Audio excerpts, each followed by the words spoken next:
सकी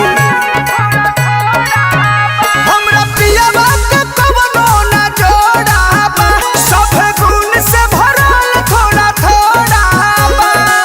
हमरो सजनवा तो लागेला भोला चल बाजारे तो लावेला छोला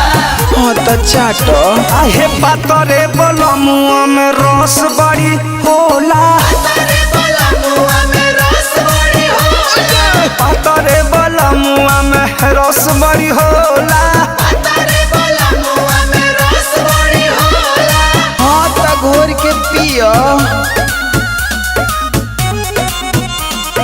पातरे बलमुआ में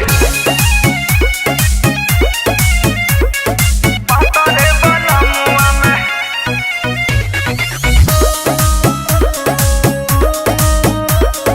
पातरे बलमुआ में जब मारेला प्यार वाला चोट हम तो जानी पलंगिए पलो मजा देवेला ताजा सजनावा खाके किसमिस काजू अखरोट नहीं देखेला टाइम दिन हो की रात खेला करे शुरुआत कके मीठी मीठी बात कुल कर दहिया पिया के कोको कोला मुंह में खियावेला बरफ के गोला हाँ तो चूसो आहे पातरे बलमुआ में रस बड़ी होला पातरे बलमुआ में रस बड़ी होला पातरे बलमुआ में रस बड़ी होला पातरे बलमुआ में रस बड़ी होला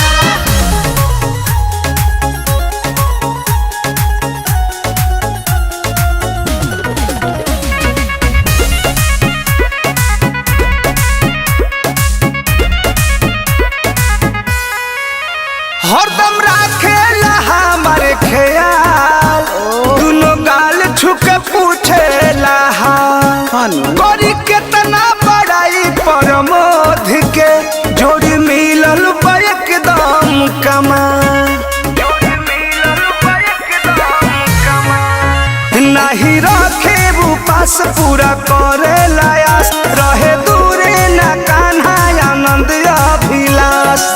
बरखा बुनी चाहे गिरे ना बोला ओरे ना फरक भले फूटेला सोला और का होला हो एहो पातरे बलमुआ में रस बड़ी होला पातरे बलमुआ में रस बड़ी होला पातरे बलमुआ में रस बड़ी होला पातरे बलमुआ में रस बड़ी होला अच्छा लगे।